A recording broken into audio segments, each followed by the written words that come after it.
کل بھی ذکر کیا تھا کہ یہ بنی اسرائیل کا تذکرہ ہے یہاں سے 5ویں رکوع سے، اور اس میں مختلف قسم پر جو بنی اسرائیل پر انعامات اور انہوں نے جو شرارتیں خباثتیں کی تھیں ان کے آباء و اجداد اور موجودہ بنی اسرائیل نزول قرآن کے وقت جو بنی اسرائیل یہود و نصارہ موجود تھے ان کی خباثتیں اور ان کے اوپر اللہ تعالیٰ کے انعامات اور ان کی شرارتیں اور اللہ تعالیٰ کے عفو درگزر کا ذکر، اس کا سلسلہ چلتا رہے گا۔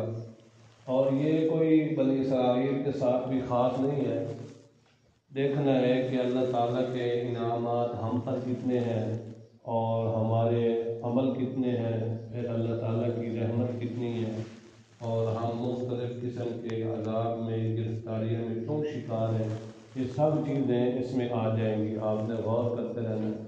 اللہ تعالیٰ نے فرمایا کہ اے بنی اسرائیل، میں نے جو تم پر انعامات کیے ان کو یاد کرو، جو میں نے تم پر انعامات کیے۔ اور بندہ جب اللہ تعالیٰ کے اپنے منعم حقیقی کے انعامات دیکھتا ہے تو خود بخود اپنے حقیقی انعام کرنے والے کی عزت و قدر دل میں پیدا ہو جاتی ہے۔ یہ تو صرف انسان ہی نہیں ہے بلکہ جانور تک بھی جو اس کے اوپر احسان کرتا ہے، جانور کے اوپر بھی، جانور کو چارہ ڈالتا ہے، اس کو پانی پلاتا ہے، اس کو ادھر کھول کے باندھتا ہے، جب وہ اس طرح کے ساتھ بندہ جانور کے ساتھ کرتا ہے تو جانور میں بھی ایک طرح کا لگاؤ بن جاتا ہے، تعلق بن جاتا ہے۔ رات کو ہم نے کال گھر کی تھی تو وہ کہہ رہے تھے کہ وہ بھائی گائے ہیں، وہ جب دور سے گزرتا ہے نا موٹر سائیکل پہ تو ان کو پتہ چل جاتا ہے کہ وہ ہمارا گائے سائیں جا رہا ہے، مالک جا رہا ہے، ان کو پتہ چل جاتا ہے، حالانکہ وہ روڈ سے کافی دور ہے، ان کے جو جانور بندے ہوئے ہیں نا کافی دور ہے ان سے، مگر اور بھی موٹر سائیکل گزرتے ہیں، مگر پھر بھی وہ اپنے مالک کو جب موٹر سائیکل کی صرف آواز سنتی ہے تو اس کو پہچان ہو جاتی ہے۔ سمجھ رہی بات کی نہیں ہے؟ اور بھی کافی مثالیں ہیں۔ تو جانور بھی اپنے مالک، اپنے منعم اور جو اس کی خدمت کرتا ہے اس کے بھی کیا کرتا ہے، پہچان رکھتا ہے۔ تو اس لیے اپنے اوپر جب انعامات اللہ تعالیٰ کے ہم یاد کریں گے تو خود بخود اللہ تعالیٰ کی یاد، اللہ تعالیٰ کا تعارف، خود بخود اللہ تعالیٰ کی محبت خود بخود دل میں پیدا ہو جائے گی۔ آگے اللہ تعالیٰ نے فرمایا وَأَنِّي فَضَّلْتُكُمْ عَلَى الْعَالَمِينَ، میں نے تم کو فضیلت دی عالمین، تمام جہان والوں پر۔ کیا مطلب؟ حالانکہ فضیلت تو امت محمدیہ کی ہے تمام جہان والوں پر، مگر بنی اسرائیل کے لیے اللہ تعالیٰ نے فرمایا تمام جہان والوں پر تم کو فضیلت۔ اس کا کیا مطلب ہے؟ اس کا مطلب یہ ہے کہ اس وقت کے جو موجودین تھے نا، اس وقت کہ جتنے بھی قومیں تھیں ان سب پر فضیلت تم کو میں نے دی۔ یہ نہیں ہے کہ تمام امت محمدیہ سے بھی افضل ہوگی، اور فضیلت کی کوئی نہ کوئی وجہ ہونی چاہیے۔ ان میں کیا وجہ تھی کہ اللہ تعالیٰ نے ان کو فضیلت دی؟ وجہ یہ تھی کہ یہ بنی اسرائیل توحید کے کچھ نہ کچھ قائل تھے، توحید کے کچھ نہ کچھ، باقی قوموں کی بنسبت یہ توحید کے قائل تھے، اس لیے اللہ تعالیٰ نے ان کے اوپر انعامات کیے۔ جب انہوں نے رفتہ رفتہ توحید کو چھوڑ دیا تو پھر ان کے اوپر اللہ تعالیٰ کا عذاب نازل ہوا، باقی قوموں کے اوپر بھی عذاب نازل ہوا اور ان کے اوپر بھی عذاب نازل ہوا۔ یہود کے ذہن میں ایک یہ، یہود و نصارہ کے ذہن میں ایک یہ گمان تھا، یہ خیال تھا کہ دن قیامت کے ہمیں ہمارے وڈیرے وہ بچا لیں گے، وہ چھڑا لیں گے، اور ان کی سفارش ہمارے کام آ جائے گی، وہ زوری زور ہم کو چھڑا لیں گے۔ اللہ تعالیٰ نے اس شبے کا رد کیا ہے، فرمایا وَاتَّقُوا يَوْمًا، ڈرو اس دن سے، یعنی آخرت والے دن سے، لا تجزی نفس عن نفس شیئا، کوئی نفس کسی نفس کے کام نہیں آئے گا۔ ایک مثال سمجھ لو، جب بھی دنیا میں کوئی مجرم وہ اس کے اوپر سزا واقع ہو جاتی ہے تو اس کے مختلف طرق ہوتے ہیں اس کو چھڑانے کے۔ پہلا طریقہ تو یہ ہوتا ہے کہ اس کا تعلق کسی اچھے خاندان سے ہو، نسب کے لحاظ سے اس کا تعلق کسی اچھے خاندان سے ہو، اور اس کا بندہ اس کا جو ہے تعلق والا وہ بڑا بالا اقتدار ہو دنیاوی لحاظ سے یا دینی لحاظ سے، تو اس نسب کی بنا پر مجرم کو چھوڑ دیا جاتا ہے۔ سمجھ آئی کہ نہیں ہے؟ دوسرے نمبر پر اس جو بڑا بندہ ہے اس کی سفارش کے بل بوتے چھڑا لیا جاتا ہے مجرم کو۔ تیسرے نمبر پر کچھ نہ کچھ معاوضہ دے کر مجرم کو چھڑا لیا جاتا ہے، اور چوتھے نمبر پر اپنی طاقت اور لو لشکر کے زور پر مجرم کو چھڑا لیا جاتا ہے۔ اسی طرح ہے نا، اللہ تعالیٰ نے فرمایا کہ دن قیامت کے یہ جو حربے ہیں یہ کام نہیں آئے گا، یہ حربے کوئی نفس کسی نفس کے کام نہیں آئے گا۔ ولا یقبل منها شفاعۃ، کسی کی کوئی سفارش بھی قبول نہیں ہوگی۔ یہاں پر جو سفارش ہے وہ شفاعت کاری کی نفی ہے۔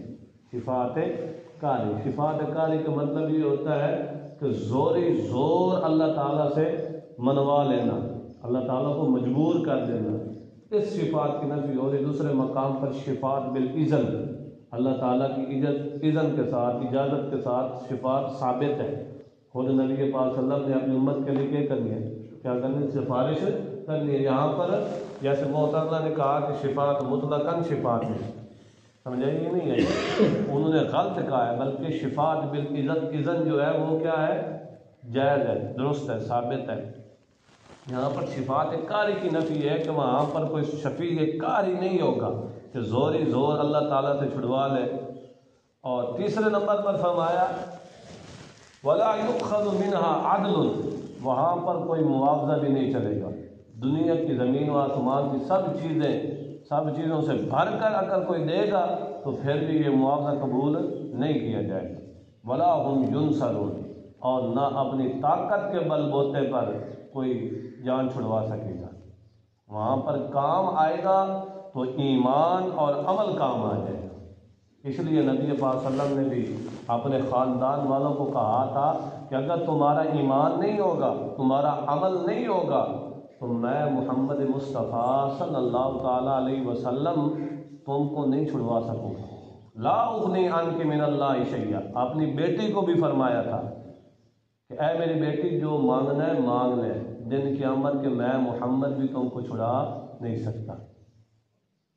شفاعت بالاذن ہونی ہے وہ مومنین کے لیے ہونی ہے، نہ کہ کافرین کے لیے۔ آگے فرمایا اللہ تعالیٰ نے فرمایا وَإِذْ نَجَّيْنَاكُمْ مِنْ آلِ فِرْعَوْنَ، اے بنی اسرائیل یاد کرو اس انعام کو جو میں نے تم کو دیا، تم کو آل فرعون سے نجات دی تھی۔ یسومونکم سوء العذاب، تم کو برا عذاب دیتے تھے۔ یذبحون ابناءکم، تمہارے بیٹے کو ذبح کر دیتے تھے۔ وَيَسْتَحْيُونَ نِسَاءَكُمْ، تمہاری عورتوں کو زندہ چھوڑتے تھے۔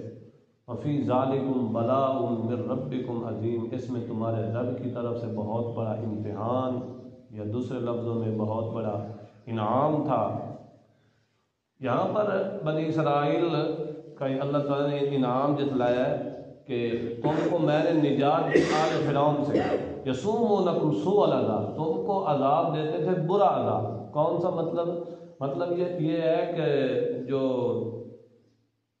مصری تھے، دوسرے آل فرعون تھے، وہ حاکم قوم تھی، کیا تھی؟ حاکم قوم۔ اور یہ بنی اسرائیل محکوم تھے۔ یہ ان کو آل فرعون والے جو حاکم قوم تھی یہ ان کو پکڑ لیتے تھے، پکڑ کر ان سے محنت والا کام کراتے تھے۔ یسومونکم سوء العذاب، اور کوئی چیز دیتے بھی نہیں تھے، ان سے محنت کرواتے تھے۔ اور ایک تو یہ جسمانی عذاب دیتے تھے، دوسرا روحانی اور ذہنی عذاب یہ دیتے تھے کہ جب بھی کوئی بچہ پیدا ہوتا تو اس کو ختم کر دیتے، کیونکہ فرعون نے سوچ رکھا تھا کہ بنی اسرائیل میں کوئی ایسا بچہ پیدا ہونے والا ہے جس نے میرا تخت الٹا دے، اس لیے اس نے مہم چلا دی۔ جو بھی کوئی خبر اس کو ملتی اپنے یہ چیلوں کو بھیجتا، جو بھی بچہ پیدا ہو بنی اسرائیل میں ان کو کیا کر دے؟ ذبح کر دے۔ یذبحون ابناءکم، بچوں کو ذبح۔ پھر اللہ تعالیٰ نے انہی میں بنی اسرائیل نے ایک ایسا بچہ پیدا کیا، وہ لمبا واقعہ آگے سورہ قصص میں آئے گا۔ پھر اللہ تعالیٰ نے اسی کے ذریعے فرعون کا تخت الٹوایا۔ یسومونکم سوء العذاب یذبحون ابناءکم ویستحیون نساءکم، تمہاری عورتوں کو زندہ چھوڑتے تاکہ ان سے بھی خدمت کا کام لے، عورتوں سے بھی۔ وفی ذالکم بلاء من ربکم عظیم، یہاں پر بلا کا معنی ازمائش بھی ہوتا ہے، بلا کا معنی امتحان بھی ہوتا ہے۔ بلا کا معنی اگر بنی اسرائیل کے عذاب کی طرف اس کا اشارہ کیا جائے تو پھر یہ ہوگا یہ اس میں تمہاری بڑی ازمائش تھی۔ اگر اللہ تعالیٰ کی نجات دینے کی طرف اس کا اشارہ کیا جائے گا تو پھر یہ ہوگا کہ بہت بڑا انعام ہے اس میں تمہارے لیے، تمہارے رب کی طرف سے۔ آگے اللہ تعالیٰ نے فرمایا وہ وقت بھی یاد کرو اذ فرقنا بکم البحر، جب ہم نے تمہارے لیے پھاڑ دیا سمندر کو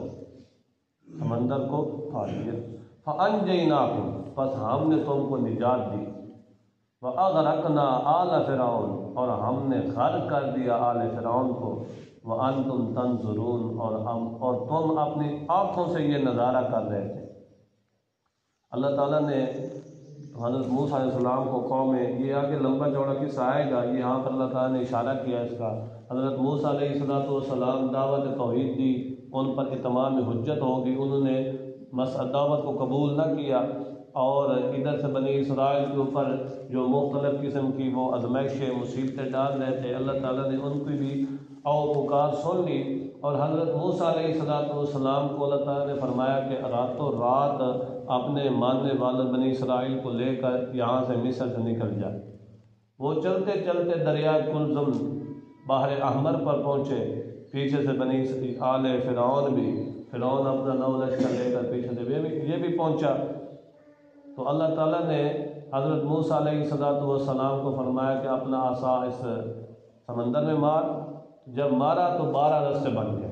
حضرت موسیٰ علیہ السلام اور اپنا اس کا لو لشکر لے کر گزر گئے، 12 قبیلے تھے وہ گزر گئے، اور پیچھے سے فرعون جب اس نے دیکھا کہ رستے بنے ہوئے ہیں وہ بھی گزرنے لگا، تو اللہ تعالیٰ نے حکم دیا پانی کو، پانی جاری ہو گیا، وہ سب کے سب ادھر ہی غرق ہو گئے۔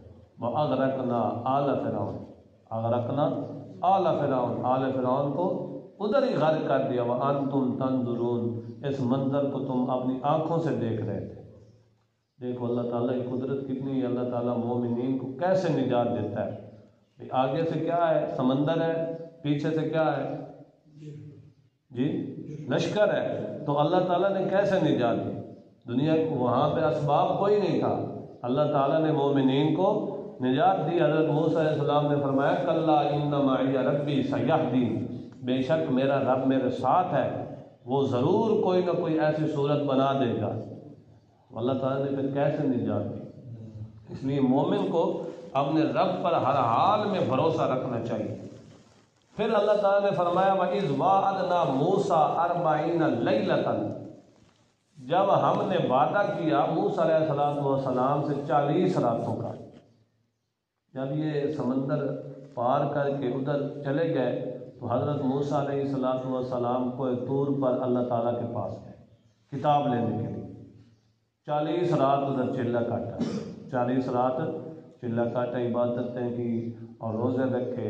پھر جب حضرت موسیٰ علیہ السلام ادھر گئے اور اپنے بھائی ہارون کو ادھر اپنا نیب بنا کر چھوڑ گئے کہ آپ نے ان کو دعوت توحید دینی ہے، مگر پیچھے سے اس بنی اسرائیل قوم میں ایک سامری نام کا بندہ تھا، سامری، اس کا آگے بھی ذکر آئے گا سورۃ طٰہٰ میں۔ ثم اتخذتم العجل، پھر تم نے بنا لیا عجلہ، بچھڑا، من بعد ہی حضرت موسیٰ علیہ السلام کے جانے کے بعد، وانتم ظالمون، اور تم کیا ہو؟ ظلم کرنے والے۔ یہ سامری جو تھا نا، یہ سامری اس نے بنی اسرائیل سے کہا کہ جو زیورات تمہارے پاس ہیں سونے کے وہ سب کٹھے کر دو۔ انہوں نے سارے زیورات جتنے بھی تھے وہ سب کٹھے کر دیے۔ اس نے ان زیورات کو پگھلا کر ایک بچھڑا نما بنا دیا، بچھڑا، اب بچھڑا نہیں نا، بچھڑا نما اس کو بنا دیا۔ اب اس کی ساخت اور اس کی بناوٹ اس طرح بنائی کہ ہوا ادھر سے گزرتی یا ادھر سے گزرتی یا ادھر سے گزرتی، آگے سے یا پیچھے سے، دائیں بائیں سے، تو اس کی آواز بالکل بچڑے کی طرح نکلتی تھی، ایسے جیسے بچڑا بولتا ہے نا، اسی طرح اس کی بھی آواز نکلتی تھی۔ سامری نے کہا کہ موسیٰ علیہ السلام بھول گیا ہے، تمہارا الہ اور معبود یہ بچڑا ہے، اس کی عبادت کرو، کیا کرو، اس کی عبادت کرو۔ حالانکہ حضرت موسیٰ علیہ السلام اپنے بھائی کو چھوڑ بھی گئے تھے کہ وہ دعوت توحید دیں۔ حضرت ہارون علیہ السلام دعوت دیتے رہے، مگر ان کے روکنے کے باوجود بھی قوم کدھر مبتلا ہو گئی، شرک میں مبتلا ہو گئی۔ دیکھو کہ پیغمبر چند دن اپنی امت سے کیا ہوئے، غائب ہوئے، تو پھر پیچھے کیا اشد کر دیا۔ اس لیے ہر وقت داعی حق کو توحید کی دعوت دیتے رہنا چاہیے۔ پیچھے قوم میں کئی سامری ہوتے ہیں جو لوگوں کو ایسے گمراہ کرتے ہیں، ایسے چٹکی میں، سمجھ آئی یا نہیں آئی؟ پیغمبر کی دعوت ہے، پھر پیچھے سے سامری، یہ آج بھی اس امت میں بھی سامری موجود ہے، مذہبی اور سیاسی، جو سادہ لوگ قسم کے لوگوں کو ایک منٹ میں گمراہ کر دیتے ہیں۔ اس لیے داعی حق کو، علماء حق کو دعوت توحید دیتے رہنا چاہیے۔ اللہ تعالیٰ نے فرمایا جب تم نے بچڑے کو معبود بنایا وَأَنْتُمْ ظَالِمُونَ، تم نے اپنے آپ پر ظلم کیا، اور شرک بہت بڑا ظلم ہے نا، إِنَّ الشِّرْكَ لَظُلْمٌ عَظِيمٌ، شرک بہت بڑا ظلم ہے۔ اللہ تعالیٰ نے فرمایا ثُمَّ عَفَوْنَا عَنْكُمْ مِنْ بَعْدِ ذَلِكَ لَعَلَّكُمْ تَشْكُرُونَ، پھر ہم نے تم کو معاف کر دیا، درگزر کر دیا اس کے بعد، لَعَلَّكُمْ تَشْكُرُونَ، تاکہ تم شکر کرو، تاکہ تم شکر کرو۔